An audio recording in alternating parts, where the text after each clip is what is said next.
Claude Valentin, bonjour. Vous êtes architecte, agence AA à Sarrebourg, c'est ça? Saint-D'Abord, près d'Épinal. Près d'Épinal, excuse-moi, je me suis trompé, oui. c'est dans les Vosges. Avec vous, on va parler construction en bois local, en hêtre en particulier, construction qui s'inscrit en fait dans un programme plus vaste développé par FNCOFOR, des communes forestières de France, qui s'appelle 100 constructions en bois local. Voilà. Avant de parler du projet de Tendon, est-ce que vous pouvez nous expliquer un petit peu ce qu'est ce projet et comment votre projet à vous s'est inscrit dans les constructions en bois local Alors c'est un grand projet initié par la FNCOFOR, cette fédération nationale des communes forestières, qui représente somme toute sur le territoire une force particulière, puisqu'elle consiste à réunir un ensemble de ressources régulièrement réparties sur le territoire, en se disant que peut-être qu'il y a une promotion à faire de cette richesse méconnue qui est la forêt, avec toute sa diversité et tout son potentiel.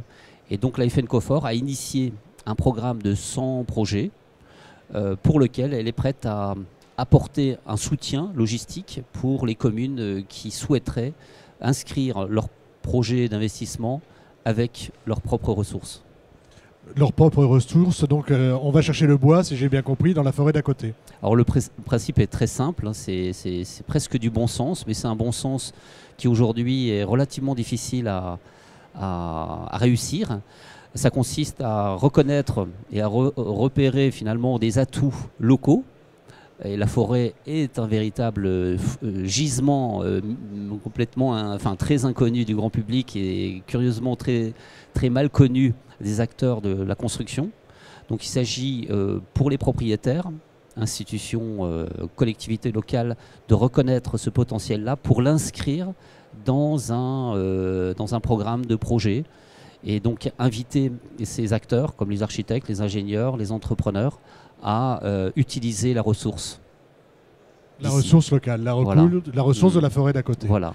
Alors, à Tendon, Tendon, c'est une petite commune des Vosges, c'est ça? Voilà, c'est une petite commune de 350 habitants. Donc, ils avaient un projet de périscolaire? Voilà, un programme assez classique, comme on en rencontre dans les milieux urbains, dans les milieux ruraux.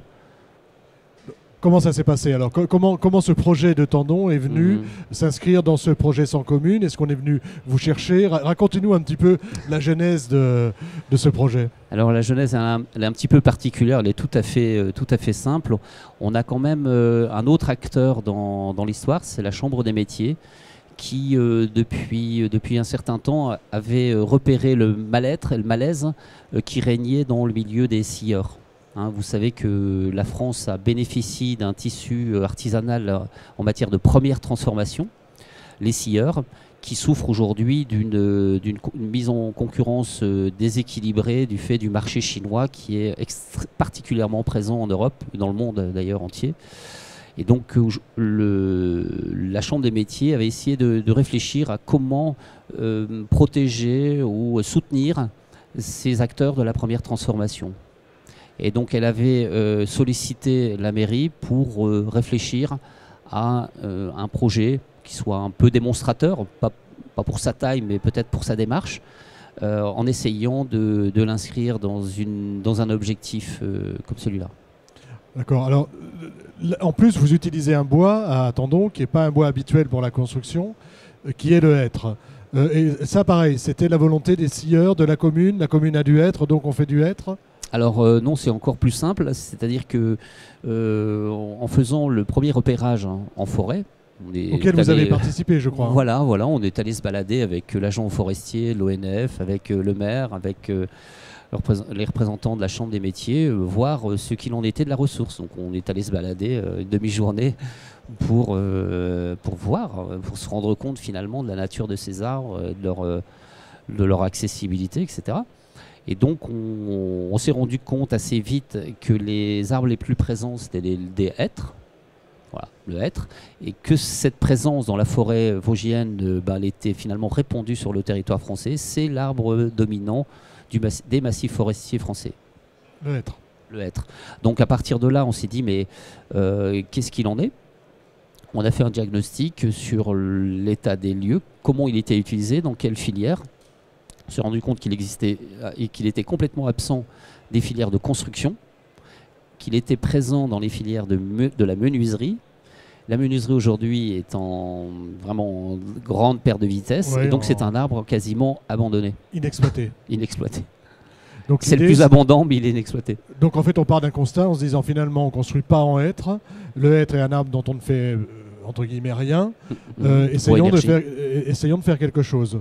Voilà, c'est ça. C'est parti d'une question qui est quasiment ingénue, enfantine, qui consistait à dire mais on a une ressource à proximité, qu'en faire? Qu'en faire? Alors, avant de revenir sur la technique, les techniques que vous avez utilisées, parce qu'il a fallu développer des techniques particulières pour pouvoir utiliser le hêtre, est-ce que vous pouvez nous faire un petit descriptif du bâtiment de Tendon? Alors le bâtiment de Tendon, c'est en conception architecturale. Voilà, donc c'est un volume un peu particulier parce que dès lors qu'on a disons identifié cet objectif qui consistait à introduire le hêtre qui allait disons donner du travail aux scieurs et qui allait être une valorisation d'une ressource bon marché, on s'est dit qu'il fallait remettre en question nos habitudes de conception. Il fallait surtout pas enclencher, disons, un modèle d'école, de périscolaire ou un modèle constructif classique, conventionnel, qu'il fallait sans doute, dès l'amont, dès l'esquisse, dans nos agences, remettre en question ces habitudes-là. Donc on a, disons, pris connaissance de l'essence, on s'est rapproché du cri de bois qui est basé sur Épinal, voilà, et qui nous a permis de renforcer notre connaissance sur l'essence, sur ses caractéristiques techniques, sur ses capacités, et donc sur ses contraintes aussi, sur ses défauts, mais aussi sur ses qualités. Alors, défaut, qualité du hêtre dans la construction? Alors, le hêtre, tous les menuisiers pourraient vous le dire. Le hêtre, c'est un bois d'abord très dense, très dur, avec des caractéristiques mécaniques excellentes. Il a vraiment un comportement mécanique vraiment très très élevé. En revanche, il craint l'humidité. Voilà, c'est un bois qui est très nerveux, qui est noueux, qu'on utilise difficilement sur des grandes longueurs. Voilà, donc on l'utilisait, nous, puisqu'on a du mal à l'utiliser en grande longueur, on l'a utilisé en petite longueur. On l'utilise en petite longueur. Donc en fait, tout le projet a tourné. Alors, mis à part évidemment la conception architecturale hein, qui est propre, toute l'idée était de pouvoir utiliser ce hêtre dans des petites longueurs et surtout de valoriser aussi le travail des scieurs et des entreprises locales. Voilà. L'idée, c'est de ne pas faire du panneau. Voilà, c'est ça. Hein, on est quasiment à l'inverse de l'industrialisation dont on parle beaucoup aujourd'hui. Alors, on est à l'inverse de l'industrialisation sans pour autant la refuser. Sauf que, si vous voulez, dans le secteur de l'artisanat, on a quand même des gens qui ont un savoir-faire et un outillage high-tech. Hein, il faut dire que l'image que l'on a de l'industrialisation, on pourrait en débattre, c'est un sujet en soi. En revanche, dans les petits ateliers artisanaux, on retrouve de la haute technologie. On trouve des commandes numériques, on trouve des machines portatives, des machines fixes qui permettent d'arriver à d'atteindre des performances vraiment très, très intéressante sur le plan de la capacité technique. Donc on a défié, si vous voulez, ce savoir-là en dessinant un projet complexe, un volume, disons, à plusieurs faces. C'est des volumes qu'on appelle non standards, sans répétition. Il n'y a aucune pièce répétée. On est dans des géométries un peu complexes. Et donc on a mis en avant le savoir-faire de l'artisan avec ses machines, mais aussi avec sa capacité d'assembler. Donc ce qui a permis au hêtre de trouver sa place de manière pertinente en déjouant les habitudes et les processus industriels trop classiques à notre goût et qui nous empêchent de toucher des ressources marginalisées. Alors ça, c'est une démarche que vous essayez de faire passer à l'école d'architecture. Expliquez-moi un petit peu ce que vous souhaitez faire passer comme idée lorsque vous allez en face de vos élèves.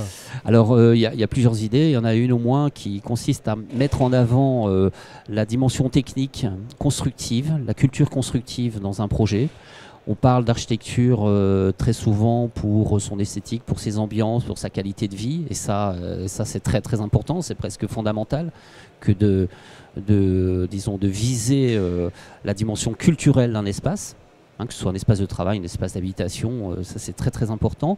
En revanche, pour arriver à ces objectifs-là, il faut vraiment se doter d'une compétence constructive. Il faut vraiment se rapprocher des savoir-faire artisanaux. Il faut se rapprocher du langage de l'ingénieur. Il faut vraiment adopter dès l'esquisse, dès les premiers dessins de recherche, eh bien, une dimension construite, une dimension concrète, réelle. D'accord. Et essayer d'aller chercher le local et le circuit court. Voilà, et donc on est très proche. Après, on a vraiment les moyens de réussir le défi qui consiste à trouver le moyen technique, le moyen architectural, de mettre en œuvre une ressource qui est émergente. Voilà, donc on pourrait en parler pendant des heures, mais le temps passe. On va s'arrêter là simplement. Il y a un ouvrage qui s'appelle Bois 2014, un tour de France des savoir-faire. On parle de bois français et on retrouve la construction de tendons dedans et on peut se le procurer auprès de France Bois Forêt. Voilà, et à l'intérieur donc de toutes ces pages, il y a 10 projets dont le projet de tendon. Merci beaucoup, Valentin. à bientôt. Merci beaucoup.